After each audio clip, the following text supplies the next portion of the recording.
mañana lo voy a subir. O sea, lo estoy subiendo tarde por todas esas cuestiones y tengo evidencias de que ya lo habíamos hecho y no se escuchó el audio. Es muy difícil trabajar de esta forma. Pero pues solamente quería comentarle eso para ver que si no vamos a tener alguna mala respuesta de su parte o algo así. Me da miedo. Ok, a ver, en cuanto a la parte de la entrega, la recomendación es que cuando yo les solicite algún tipo de video, acudan a estas plataformas en donde realmente se queda almacenado el video y únicamente lo que pegan es el vínculo, ¿no? O la liga, porque a ustedes les ahorra, por un lado, la cuestión un poco de edición, pero también les ahorra un poco el estar cargando el archivo. Si va a haber algún tipo de señalamiento porque se esté cargando ahorita y no antes de haber iniciado la clase, no te preocupes, espero a que se cargue y ya lo voy revisando y haciéndole los comentarios a todos y todas, ¿ok? Entonces una pregunta, perdón. Sí. En cuanto a esto, lo único que vamos a subir a nuestro, digamos, Classroom es la liga. Porque yo igual tuve los problemas que mi compañera Leslie, Mariam. Estamos subiendo el video a YouTube, pero mi internet ahorita está fallando y está muy lento la subida. Y quería comentar también eso, de que por cuestiones del internet el archivo se está subiendo de manera muy lenta. No te preocupes, Néstor, ni tampoco tú, Leslie. En cuanto se termine de subir, yo abro las ligas que me hayan apuntado y las reviso para hacerles por equipo los comentarios y las recomendaciones pertinentes. Y si solamente se va a pegar la liga, pues como tú lo subiste a YouTube, pues sí, solamente me pegarás la liga en la tarea. Si hay alguien que decidió guardar eso en su carpeta de Drive, y luego ponerme el vínculo de su carpeta de Drive ahí en el Classroom también era otra forma. Entonces, cualquier modalidad en la que a mí me dé un acceso directo a su video está perfecto, ¿sale? Profe, entonces, ¿sí? ¿Qué hora vamos a tener para entregarlo? Porque nuestro video está un poquito pesadito y también tenemos el problema de subirlo. Ok. Sí, pues cuando se termine de subir, yo lo reviso, pero sí tiene que ser hoy. Ok. Y la liga la tienen que mandar todos los integrantes. La liga la tienen. En esta ocasión sí, porque yo no los había organizado por equipos, porque todavía no los tenía ustedes, no sabía de los equipos. Entonces, ahorita súbanla todos para que yo pueda hacer un calificado así completito. Ya ahora que ya tengo la lista de los equipos, los voy a englobar en equipos y únicamente las asignaciones las puede subir un solo integrante. Pero esta, por favor, la pegan todos, la liga. Ok, gracias. No quiere decir que todos suban el video, no todos tienen que cargarlo, o sea, únicamente la liga me la ponen todos para que yo pueda ver a qué equipo pertenece, ¿sí? Bueno. Disculpe, profe, una duda. Sí, adelante.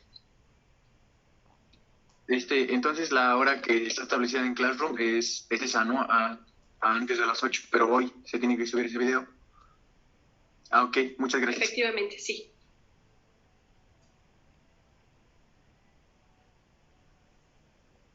Súper. Bueno, pues los textos, un poco para hacer la retroalimentación y me gustaría hacerlo en no más de 10 minutos. ¿Qué les parecieron? ¿Qué tan complicado fue la lectura? Este texto lo seleccioné, número uno, porque quien redacta en realidad es latinoamericano, entonces el enfoque que ofrece con respecto a tener una mirada diferente en la manera que construimos el conocimiento, pues me parece una lectura crítica, pero que además para los latinoamericanos y para otras geografías que han estado muy excluidas del círculo de la ciencia y de la generación de argumentación científica, pues nos hace todo el sentido del mundo. ¿Y por qué nos hace todo el sentido del mundo? Porque a lo que nos invita este autor es a decir, hay que deconstruir, ¿no? Estos paradigmas con los que nos han educado, porque en los paradigmas con los que nos han educado vienen desde miradas totalmente occidentales, eurocéntricas, con métodos muy desde el método científico, ¿no? Cuando hay formas múltiples de poder ir construyendo conocimiento. Y él de alguna manera coloca algunos métodos o algunas técnicas que a lo que invitan es a repensar, ¿sale? Repensar la ciencia, repensar los paradigmas, y entonces en ese acto de repensar no solamente está el criticar, sino es ahora dónde nos colocamos nosotros como sujetos o sujetas y cómo le hacemos para construir un conocimiento situado. ¿A qué nos referimos con este conocimiento situado? A un conocimiento que realmente nos represente la realidad, represente nuestros constructos epistemológicos, represente los problemas sociales que acontecen en nuestra realidad. Entonces, bueno, Semmelmann me parece que era una manera buena de iniciar este curso de metodología, porque a lo que nos invita es a conceptualizar o reconceptualizar los conceptos y la ciencia, ¿no? Entonces, de manera general o a grosso modo, sería como el planteamiento, pero ahí va colocando él algunos aspectos como qué es pensar epistémico, ¿no? ¿Qué implica el pensar epistémico? ¿Qué papel juega la pregunta? ¿No? La pregunta me parece que es muy importante no solo para el filósofo, sino también para el investigador social y también para el interventor en el contexto social. Entonces, pues me gustaría irlos escuchando y lo vamos a ir haciendo de manera aleatoria para que haya representatividad de equipo, pero también haya participaciones. Entonces, voy a abrir mi teléfono no para contestar chats, sino para ir abriendo un poco sus mensajes, porque esta mañana yo estaba en clase. Y de aquí selecciono mira qué coincidencia, Alex, tienes el uso del micrófono. ¿Qué te pareció el texto en el equipo? ¿Qué discutieron? Creo que esa no es la lista, profe, o es mi compañera Alejandra. Pues no. Quiero que tú menciones algo de lo que trabajaste en el equipo. No, o sea que no hay un Alex, profe. No hay ningún Alex. A ver, me mandaron integrantes: María Guadalupe, Alex Brandon, Jonathan, Loera, Arturo Aguila, no sé. Axel. Aquí es que me pusieron Alex, me pusieron Alex, perdón. Entonces eres Axel. Axel, sí. Perfecto. Es que pusieron Alex, ¿eh? De acuerdo. Adelante, Axel. Pues estuvimos platicando mucho sobre a lo que ¿dónde surgió? Primero empezamos por eso, ¿no? Que fueron filósofos latinoamericanos los que comenzaron, pues, dar auge o como que fueron como los primeros en plantear esta cuestión, ¿no? Además de que hubo un ¿cómo se llama? Como una ruptura entre esto, ¿no? Que era el conocimiento occidental y cómo aquí estaba surgiendo como un pensamiento más orientado a lo latinoamericano, los fenómenos y problemáticas que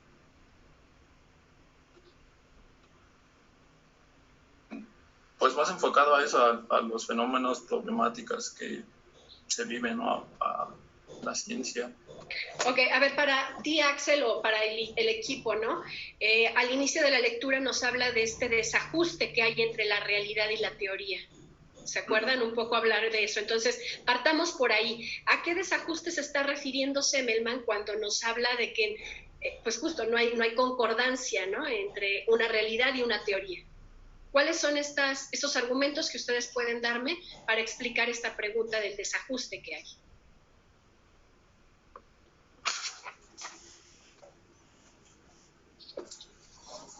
que hablaba sobre un ritmo, que había un ritmo en la realidad con una construcción conceptual.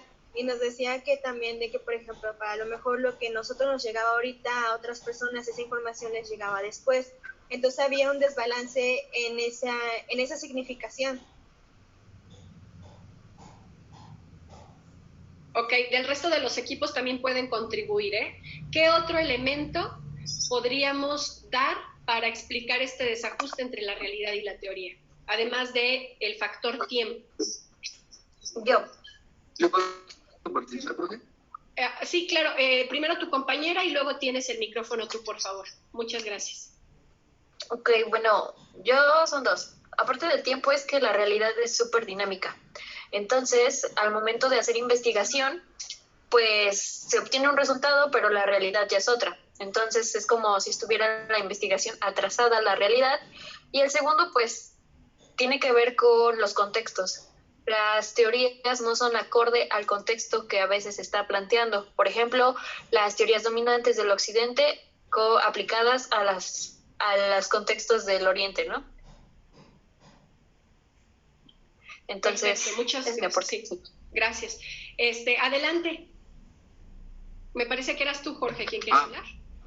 ¿O quién era? No, soy Jesús. Jesús, adelante. Es que no tengo todos en escena. Adelante, Jesús. No se preocupe. Sí, no se preocupe. Otra cosa que este desajuste podía hacer que, bueno, si no resolvíamos este desajuste, podíamos hacer que repitiéramos o dijéramos discursos o cosas que ya no se fueran acorde a esta realidad. Entonces, había que ajustarse a, bueno, como resolver el problema para no caer en estos discursos que ya no pueden ser aplicables a la época o no pueden ser aplicables a otro tiempo. Yo. Adelante. Muchas gracias, Jesús. Sí, también mencionaba que el mal uso de los términos. ¿A qué me refiero? A afirmar, a la afirmación, o sea, afirmar un concepto que quizá para la realidad actual ya no sea el mismo, ya no tenga el mismo significado. Yo tengo una pregunta. Gracias. Y en cuanto a esto de que las realidades constantemente están cambiando, ¿cómo vamos a darle solución a este tipo de pensamiento, esta discusión entre lo que es lo epistémico y lo teórico? Bueno, esa es una buena pregunta que de hecho se la voy a lanzar al grupo para que sean ustedes quienes la respondan. Y por ahí voy a empezar con Jorge, luego con Laura y luego con Jocelyn. Entonces, en ese orden. Pero antes de responder un poco a esta pregunta sobre cómo plantear el pensar epistémico y lo que nosotros planteamos en la teoría con respecto a la realidad, o sea, esta complejidad que implica, quiero retomar los 4 o 5 puntos que dieron sobre el desajuste. Y es que me parece que la lectura nos hace todo el sentido del mundo cuando reconocemos estos 5 o 6 puntos que da. El primero es el factor tiempo, ¿no? Y cuando decía su compañera, es que puede haber una teoría que se escribió, por ejemplo, en el siglo XIX, como toda la teoría psicológica que ustedes están leyendo, pero a mí me llega en el 2010, que es el siglo XXI, cuando ya las dinámicas sociales, las subjetividades y los paradigmas han cambiado. Un ejemplo concreto. ¿Qué es lo que estudiaba particularmente Freud? ¿Por qué lo reconocemos? Por el psicoanálisis. ¿Por el la psicoanálisis. Sí, por el psicoanálisis y todos estos trastornos y enfermedades mentales, y que así lo diagnosticaban antes, enfermedades mentales, ¿no? Empezó él a reconocer uno de esos, por ejemplo, la histeria. Y ahí ustedes ya empiezan a mover su cabeza como, no, enfermedades mentales no se dice así, ¿no? Y nos hace ruido. ¿Por qué? Porque estamos en el siglo XXI, cuando ya acudimos a otros conceptos para poder nombrar estas disidencias que acontecen a nivel de nuestra psique por aquello que no vemos bien. o por un mal manejo de emociones, o por situaciones químicas y biológicas que acontecen a nivel de nuestro cerebro que no controlamos, pero que las manifestamos, pero que sabemos que no le podemos llamar una enfermedad mental o locura. Ahí estamos viendo concretamente un ejemplo de esta distorsión de la que nos habla el texto, de cómo hay un tiempo que hace, por supuesto, que esa lectura de la realidad no empate en la actualidad, por el factor tiempo. Entonces, eso es muy importante. ¿Y por qué nos tiene que servir? Porque cuando ustedes elaboren sus tesis, sus trabajos de investigación, o se coloquen en una postura para hacer una crítica, finalmente esa crítica la van haciendo a partir de sus propios, de los criterios construidos. Pero esos criterios no es que hayan nacido y hayan dicho, soy bien crítico, ¿no? No, o sea, todo eso tiene que ver con un montón de conceptos, y voy a usar una palabra que a lo mejor suena muy soez, suena vulgar, pero quiero usarla para darle la entonación. Son conceptos que algunos los mamaron desde el núcleo materno, ¿no? O sea, desde el núcleo familiar, pero otros los han ido construyendo a lo largo de su formación, pero tienen un significado histórico que a veces ya no son suficientes para explicar la realidad, ¿sale? Por ejemplo, el concepto de familia. Lo usamos, es decir, crecimos insertos en una familia, mamamos la idea de familia, pero a lo largo de nuestra formación, y ahora ustedes como próximos psicólogos y psicólogas, irán teniendo una idea diferente de lo que es familia, ¿cierto? Y entonces cuando hagan su tesis sobre familias disfuncionales, que todavía lo encuentro en algunas tesis, ¿no? A mí me hace ruido, porque digo, a ver, espérame, ¿por qué familias disfuncionales? Pues porque es una mamá soltera que vive con sus 2 hijos y el papá está aparte. Pero a ver, ¿por qué es una familia disfuncional? La disfunción tiene que ver con una estructura, un sistema que no funciona. Y ese funciona. ¿Y por qué puedo decir que funciona? Porque tú me estás diciendo que los niños son unos niños súper felices, que tienen habilidades sociales, que van bien en la escuela, que están bien alimentados, que tienen una comunicación asertiva y afectiva con su madre y con sus otros vínculos familiares, que no son generadores de conflicto. A mí me parece que esa familia funciona.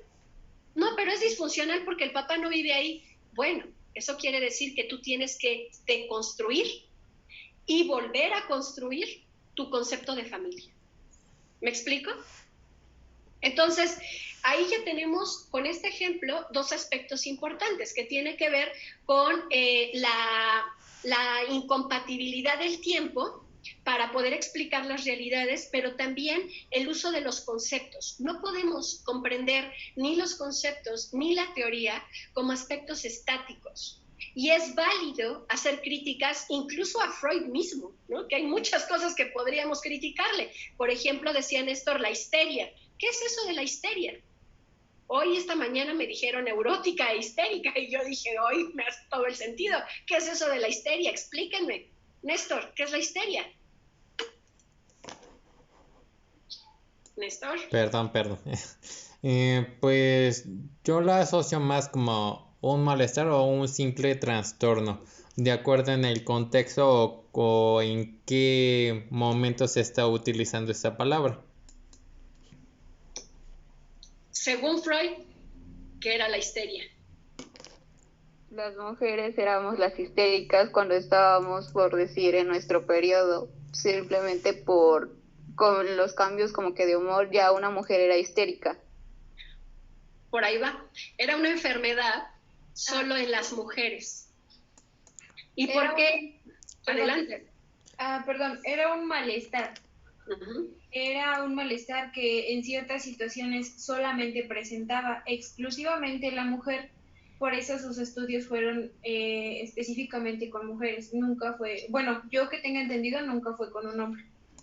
¿Y por qué era un malestar exclusivo de la mujer? Porque él solo se dedicó o expresó eso en estudiar a puras mujeres. Es por eso que se le asoció únicamente a mujeres. Pues porque era misógino. Porque, Era misógino. todos los malestares eran acorde a la mujer, nunca fue hacia el hombre. Ok, ahí vamos. Digamos, sería, el concepto misógino es muy contemporáneo y ahorita lo podemos ocupar para decir era un misógino y un machista, ¿no? Digamos, hacer una crítica de la actualidad hacia el pasado. Pero en ese momento, pues no había tal concepto, ¿no? ¿Por qué? Pues porque las estructuras sociales eran sumamente masculinizadas y patriarcales. Pero así funcionaban. No quiero decir que sea bueno o malo, solo funcionaban. Pero cuando dice Néstor, pues era un malestar de mujeres porque solo estudió a mujeres. Eso quiere decir que si solo hubiese estudiado a hombres, hubiera encontrado la histeria de los hombres. No. Es una pregunta. Bueno, no, exacto, a ver. Yo lo que quiero decir es que observó que solo las mujeres en ciertos momentos tenían ese tipo de malestar. Entonces todas coincidían con el mismo malestar. ¿Por qué crees? Por eso identificó como al sexo femenino histérico. Porque todas las mujeres compartían el mismo malestar en cierto momento. ¿Por qué lo creen? Porque, bueno, según desde mi parecer es porque la mujer es más que su sentimiento está más a flor de piel, que los expresa más porque igual pues no muy lejano, se supone que los hombres son más rectos, más críticos, más, pues se comportan más, no expresan sus sentimientos, mientras que las mujeres sí lo hacían, sí decían lo que sentían o pues se mostraba más el hecho de que la mujer se sentía mal o así, o por lo de sus días, ¿no? Entonces ahí fue cuando Freud dijo, no, es que en cierto momento las mujeres se ponen mal o se renegan o hacen cualquier cosa y ya es porque están mal, tienen un síntoma de algo. Ahí quiero detenerme en la parte cuando hablaste de están en sus días. Cuando hablamos de están en sus días, estamos hablando con cuestiones hormonales. Y eso directamente atiende a necesidades y funcionamiento orgánico de la sexualidad. Entonces, sí, es lo que a veces se les reprimía, ¿no? Por eso surge la histeria, por esta represión sexual hacia la mujer. Pero ahorita las reprimidas somos nosotras porque no nos cuesta decir que es eso y ya nos dimos a las emociones. Entonces, lo que quiero señalar es, hay que decirlo como es. Mujeres y hombres como cuerpos, como animales racionales, ¿no? Tenemos necesidades y las tenemos los dos. Mujeres y hombres queremos comer, queremos defecar y queremos también tener sexo. Es parte de la naturaleza. Bueno. Y entonces, en una estructura social que es totalmente privativa para las mujeres a expresar y ejercer una sexualidad, por supuesto que esta histeria se iba a desarrollar. ¿Por qué? Porque imagínense, es como a los chicos, ¿no? Cuando les dicen, a ver, aguántate las ganas, ¿no? O sea, que tienes un montón de estímulos a tu alrededor, un montón de estímulos. Cada quien sea creativo y póngase los estímulos que quiera. Pero tiene un montón de estímulos. Y de pronto te dicen, aguántate. No, pero es que, aguántate. No, aguántate. ¿Qué va a pasar? Por supuesto que eso a nivel de lo biológico, a nivel de la mente, a nivel del humor, a nivel de la emoción, se va a somatizar y se va a convertir en un malestar. Entonces, en el tema de la histeria, pues justo tiene que ver con una expresión erótico-afectiva, sexual, biológica, social también, pero que estaba totalmente, pues, reprimida. Y entonces por eso dice, la histeria era un malestar exclusivo de las mujeres y que todas la tenían. ¿Y por qué todas la tenían? Porque había una forma en la que se ejercía la sexualidad femenina que no era libre, ¿no? Que no era libre. Entonces empezaba a ver estos malestares de los cuales también va a escribir después algunas feministas como Judith Butler o Simone de Beauvoir o entre otras, ¿no? O sea, como muchas feministas que hablan de este malestar femenino. Y el malestar femenino, si Freud se dedicó al plano de lo sexual o lo erótico sexual, hay quien se va a dedicar más a ver la cuestión psicosocial, ¿no? O antropológica. Pero para allá vamos. Entonces, ¿por qué mencioné la histeria? Porque tiene que ver con términos que van perdiendo vigencia a lo largo del tiempo. Néstor, discúlpame, te interrumpí. querías intervenir. No, nada más quería preguntar eso porque pues todo lo que escuché estamos hablando de algo físico, de síntomas, de signos. Y como tal, pues en esa época donde se utilizó la palabra histeria, estamos hablando de un método más cultural, donde era reprimido por lo cultural, no se ocupaba lo físico. O sea, lo cultural reprimía lo biológico. ¿Sí? Así es. Lo cultural, sí, pero lo biológico se reprimía totalmente.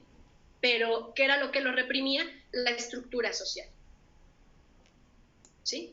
Y ahora entonces, un aspecto más que voy a retomar de lo que ustedes mencionaron, tiene que ver con tener precaución en la repetición de discursos, porque eso puede construir falsas realidades. Y esto digamos, lo resumo yo así, ¿no? Pero a lo que invita es, hay que tener cuidado con los discursos que repetimos, porque podemos construir falsas realidades.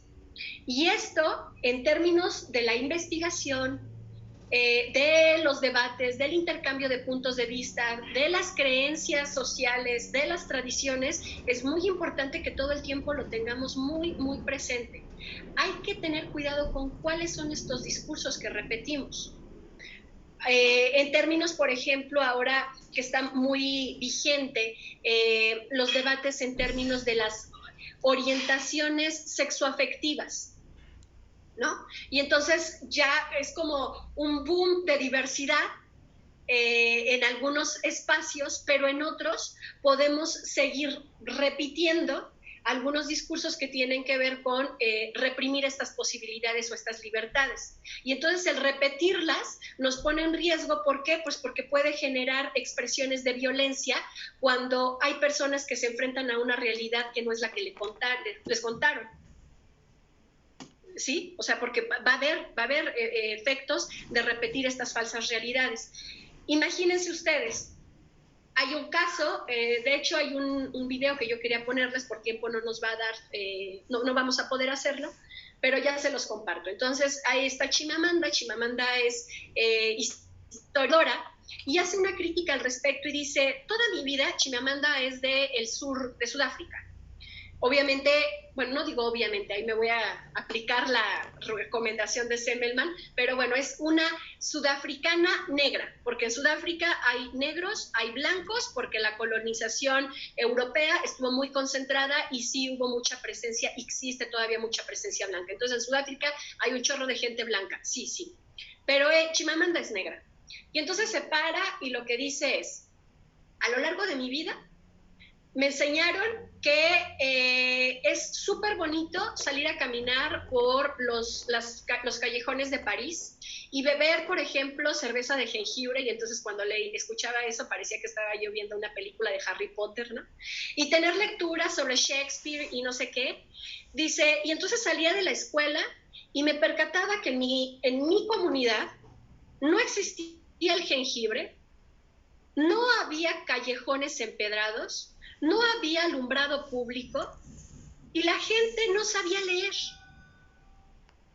Sin embargo, cuando hablábamos de historia, hablábamos de la historia europea y repetíamos la historia europea. ¿Cuáles son los riesgos ahí? Les decía, cuando uno se enfrenta a esa realidad que tú repites pero que no es la tuya, evidentemente van a haber expresiones de violencia.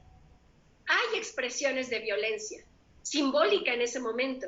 ¿Qué pasa si yo les digo que la gente más hermosa son personas de unos 70 a 2 metros de altura, con una tez blanca, que dominan 5 idiomas y que la belleza se alimenta de ceviche o de, no sé, el pescado de perca, que es uno de los pescados más caros, o que come todo el día salmón?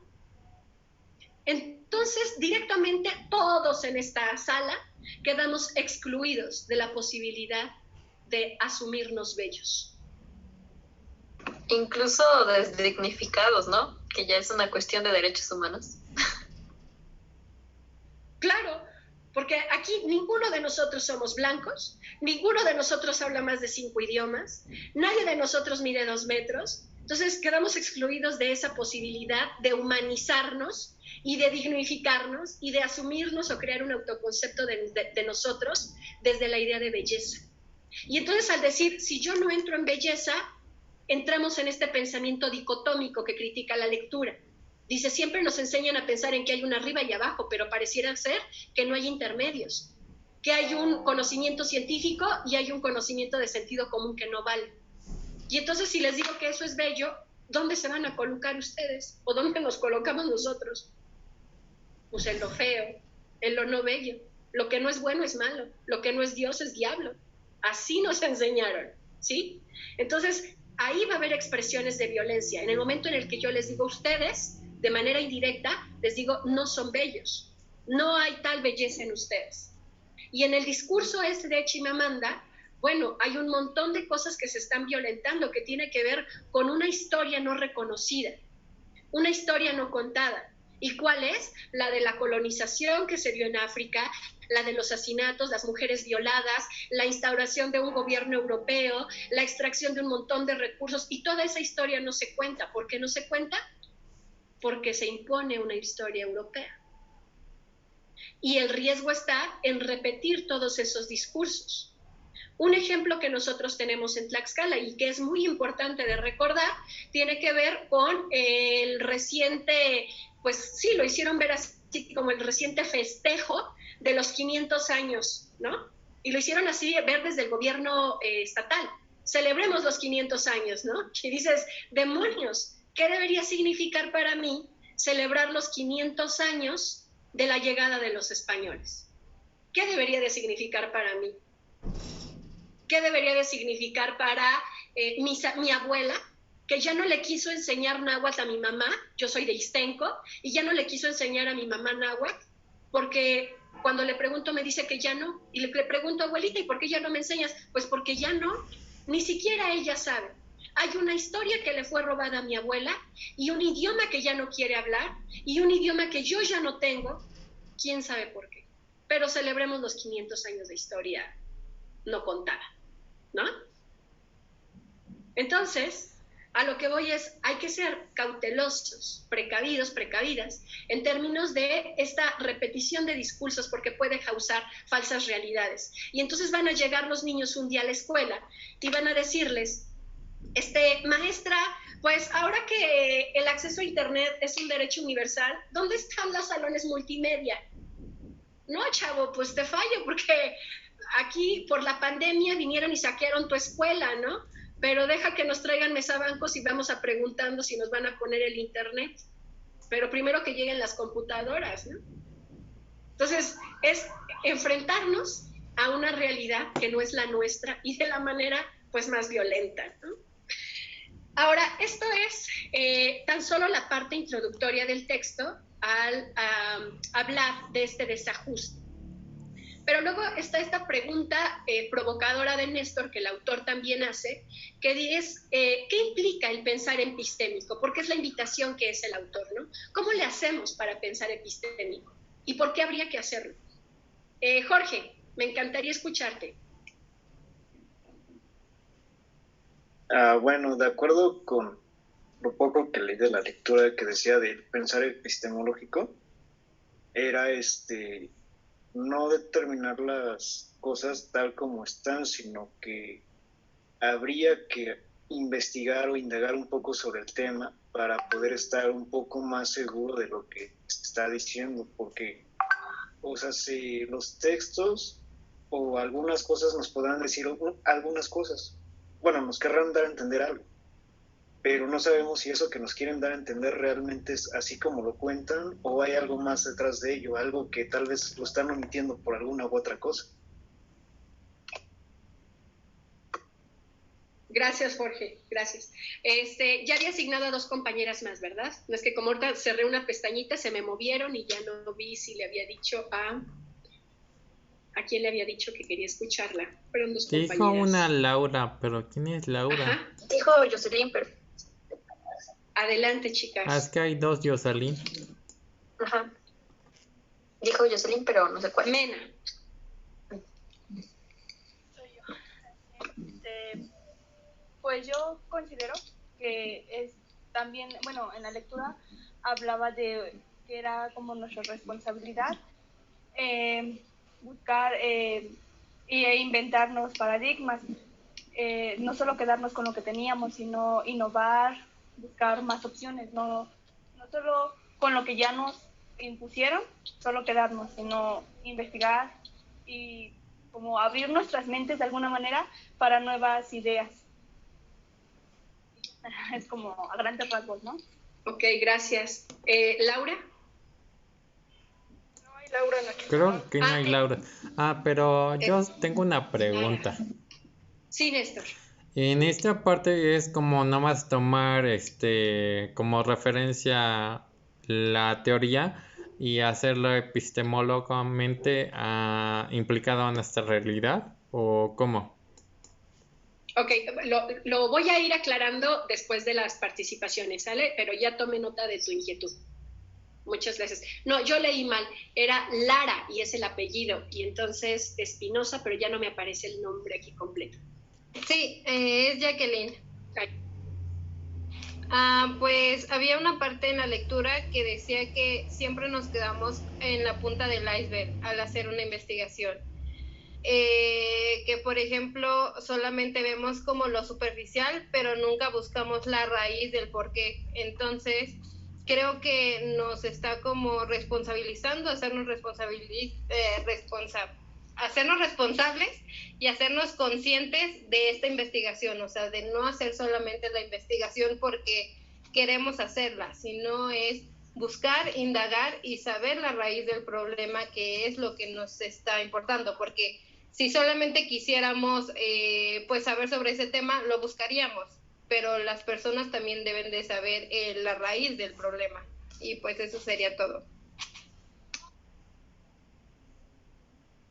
Ok, muchas gracias. Bueno, aquí, ¿qué implica entonces el pensar epistémico? Pues el pensar epistémico, dice por eso el texto, es muy importante partir de la pregunta. Porque la pregunta es como regresar incluso a los clásicos cuando Karl Popper decía, si tú quieres saber que algo sea verdad o que lo real es real o que la realidad es real, lo que tienes que hacer es aplicar el método de la refutación. ¿Y qué es eso de la refutación? Tiene que ser con este ejercicio tan simple que hacen los niños de decir, ¿y por qué respiras? Pues porque mis pulmones necesitan aire y entonces mi cerebro manda un mensaje para que a lo mejor jale aire y mis pulmones se expandan y entonces ya todo empieza a funcionar así de manera sistémica. ¿Y por qué le pide tu cerebro eso a tu pulmón? ¿No? Y entonces te llevan una sobre otra, sobre otra. ¿Y por qué sucede eso? ¿Y por qué lo otro? ¿Y por qué? ¿Y por qué? Pero después vienen estas preguntas un poco retóricas de decir, a ver chicos, ¿qué están viendo acá? ¿No? O el ejercicio del vaso. Pues cuando ven un vaso lleno o medio lleno, dices, pues es un vaso medio lleno. ¿Seguros que será un vaso medio lleno? Pues sí, a ver, velo bien. ¿Seguro que será un vaso medio lleno? Bueno, entonces es un vaso parcialmente lleno o medianamente vacío, seguro. Y entonces estas preguntas a lo que te van a orillar es a detonar otras preguntas. Y esas preguntas a lo que te van a llevar es a indagar en la profundidad de la realidad. Si yo les pregunto a ustedes, chicos, ¿por qué hay trata de personas? Trata de mujeres con fines de explotación sexual. ¿Por qué Tlaxcala tiene trata de mujeres con fines de explotación sexual? ¿Cuál sería su respuesta? Creo que mi primera respuesta sería, ¿a qué le llama usted trata de personas o trata de blancas? Bueno, eso sería... No, por eso dije, con fines de explotación sexual. ¿Por qué hay trata de mujeres con fines de explotación sexual? Y la explotación sexual tiene que ver con todas estas actividades en torno al sexo femenino o a la sexualidad femenina, como puede ser la generación de pornografía, como puede ser la prostitución forzada, como puede ser pues todo esto. Yo. Adelante. Porque es un negocio familiar en el que, pues sí, por así decirlo, o sea, en el lugar en donde que es Tenancingo, es súper común que la mayoría de familias se dediquen a eso. Es un negocio en el que es muy bien como remunerado y pues es normal para ellos, mientras que pues el gobierno pues no le importa. Mientras ellos den como una cuota, ahí no pasa nada, mientras que pues todo el estado sabemos que pues Tenancingo es un lugar dedicado a la trata de personas. Ok, muchas gracias. Y todavía no terminamos, voy a seguir. Quiero que sigas contestándome, pero en esta primera respuesta que ella da, a la pregunta de quiénes son los implicados, la respuesta sería las familias de Tenancingo.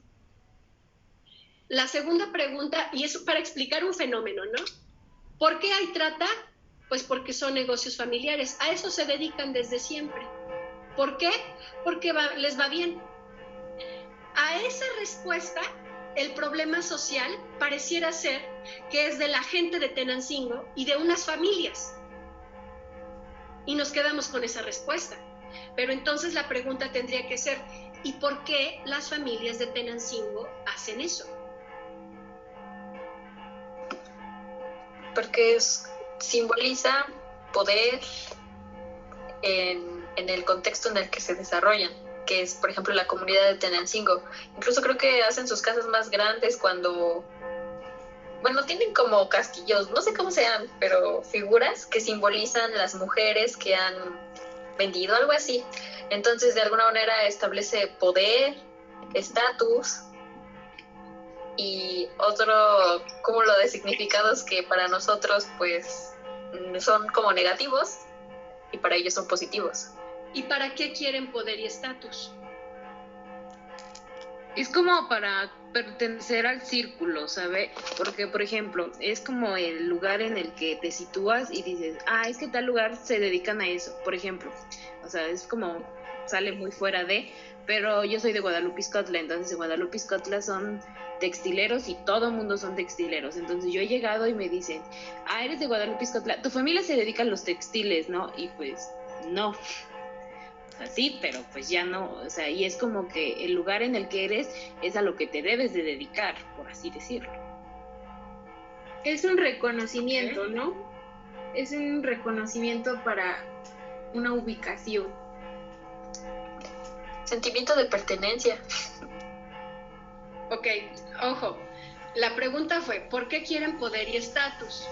Y su respuesta, las tres respuestas que vinieron después, tuvo que ver con lo que quieren es identidad. Yo puedo dar otra respuesta. A ver, adelante. Por exigencia social. ¿De quién? O sea, exigencia social hacia los de Tenancingo, o en este caso dice que porque quieren poder, ¿no? Entonces, para la sociedad, entre más tienes, aparentemente mejor eres, ¿no? O sea, tienes más poder sobre otros. Entonces, quiero pensar que es algo así. Ok, ahí. A la pregunta es, ¿por qué quieren poder? Y ella contesta, porque quieren tener poder sobre otros. ¿Sobre quiénes? Sobre las mujeres explotadas también puede ser, ¿no? Pero para eso tienen esposas. Pero no solamente. Bueno, sobre también la misma autoridad y sobre el mismo el Estado de Tlaxcala, porque se podría decir que, o sea, si están en a Tlaxcala lo conocen más también por Tenancingo. Entonces, cuando hablamos de Tenancingo nos referimos a que ellos son los que principal tienen de trata de blancas. Entonces es como que los conocemos y tienen esa identidad, y como dijo, creo que Les, dan una cierta cuota y ya no pasa nada. Entonces es como que están sobre las mujeres, sobre autoridad y sobre los demás municipios, tal vez.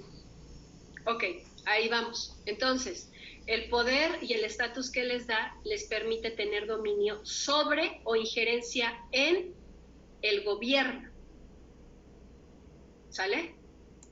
Y desde ahí ya empieza a tener una lectura un poco más crítica la forma en la que construimos la idea de trata de mujeres.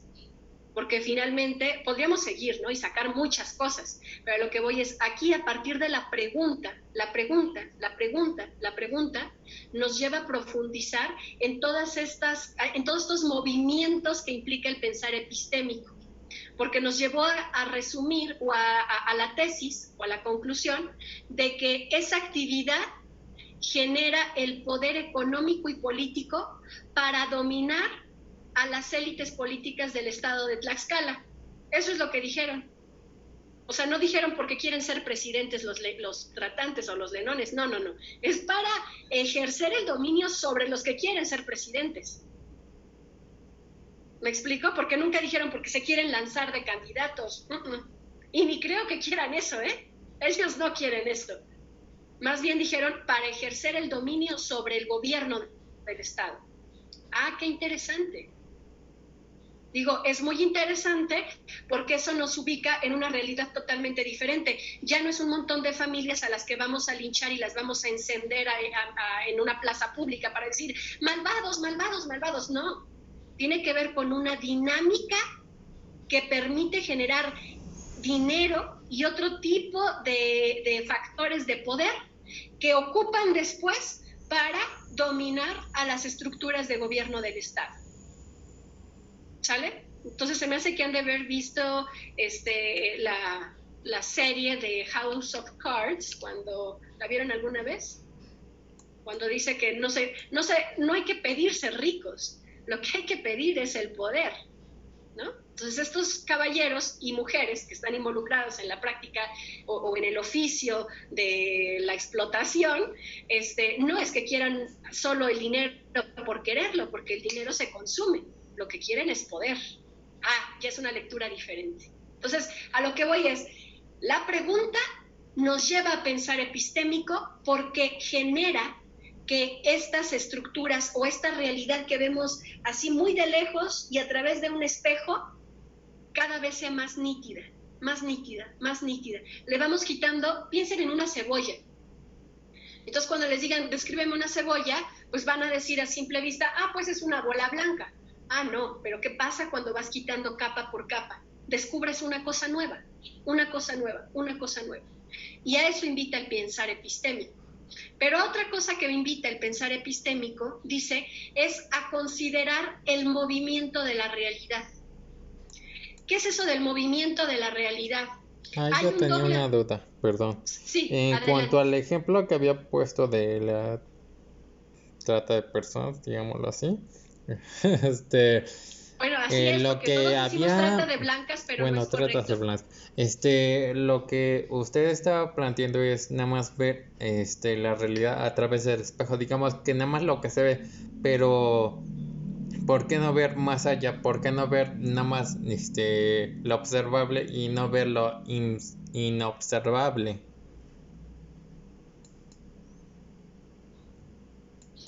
Ese es un ejercicio que tendrás que hacer en la tesis. Es un ejercicio que tendrás que hacer en el artículo que vas a escribir. Vas a tratar de, más que observar, tratar de caracterizar lo inobservable. Y mi pregunta es, ¿cómo le vas a hacer? Porque la maestra no te va a pasar si no la haces. Es que, bueno, por lo que yo entendí, es no nada más observar, sino ser parte de ese contexto el cual tú quieres exponer o dar a conocer ese fenómeno objeto al cual quieres estudiar. No, entiendo y la pregunta que hiciste es pertinente, solamente estoy un poco quitando la atención. Pero esa observación que tú haces sobre cómo le hacemos para ir quitando, ¿no?, eso que nos obstaculiza o que nos impide ver la profundidad de la problemática o que nos ayude a ver más allá de lo superficial o de la punta del iceberg, implica recurrir a preguntar, implica ocupar conceptos adecuados para describir la realidad, pero también implica, más que observar lo inobservable, implica comprometer otros sentidos. ¿Y por qué digo comprometer otros sentidos? Porque la investigación científica y el método científico es un método totalmente occidental, que solamente se basa, y lo vamos a ver, en reconocer a el conocimiento y a la teoría como todo aquel discurso o argumentos que están sustentados en la experimentación y en la comprobación y en la medición. Entonces, todo aquello que no ha sido medido o comprobado o que no ha sido filtrado por un método científico, entonces no es ciencia. Y desde una posición diferente te diría, bueno, hay lecturas como las de Semmelman que te dicen, no es cierto, porque él, por ejemplo, nos dice todo el tiempo queremos observar la realidad. El tema del sentido de la observación es un sentido totalmente occidentalizado, pero hay otros sentidos que no comprometemos en la investigación, como por ejemplo el oído, el olfato, la sensibilidad. Ahora ya no hablamos de solo de 5 sentidos, hablamos de más. ¿Cómo ocupamos todos esos sentidos para generar investigación? Hay ejercicios bien interesantes que hablan, uno que yo leí, que tenía que ver con decir qué era la pobreza, y en el método no fue la observación, fue el olfato. Y entonces documentan que la pobreza huele. Y cuando leí eso dije, pues sí me hace sentido. Y me hace sentido porque a veces he ido a comunidad a hacer investigación. Y yo estudié la mayor parte de mi educación en la educación pública, solamente 1 año de prepa lo estudié en privada, pero yo soy hija de la pública. Entonces, cuando iba a la escuela, pues yo pasé de muchas escuelas, había un olor cuando estudiaba en Zamora, Michoacán, que tenían mis compañeros, y de verdad, mis compañeritos, yo podía percibir que ellos tenían un olorcito como les va a dar risa, pero la boquita de los niños olía, por ejemplo, como a mole de panza, ¿no? A eso olía la boquita de los niños. Y cuando yo llegué a estudiar a Tlaxcala después, había niños que me olían como a yocote. ¿Y por qué pongo estos dos contrastes? No es por petulancia, no, lo que quiero decir es, sí se puede tener una experiencia, una experimentación más allá de un sentido ocular, que puede ser a partir, por ejemplo, del olfato. Y entonces pienso en la investigación, que después llegué a ir a Cuetzalan a hacer investigación con mujeres, y ese mismo olorcito a yocote, en algunas comunidades los niños la tenían. No quiero decir que porque hueles a yocote eres pobre, no. Significa que hay condiciones ambientales de las cuales te alimentas y que pueden hablar mucho de tu procedencia, de qué comes y cómo vives. Y de qué comes y cómo vives te puede llevar a describir cuál es la situación contextual de una comunidad. ¿Me explico? Entonces, ¿por qué los niños de Tlaxcala y de la Sierra Norte de Puebla me olían parecido? O me recordó cuando olía uno de los niños, fue como tener un déjà vu y decir, ay, me proyecto, o sea, tuve una regresión. ¿Por qué? Pues porque las mismas comunidades se dedican a la siembra y de lo que se alimentan es de lo que cosechan. Y las actividades productivas de sus padres son muy semejantes.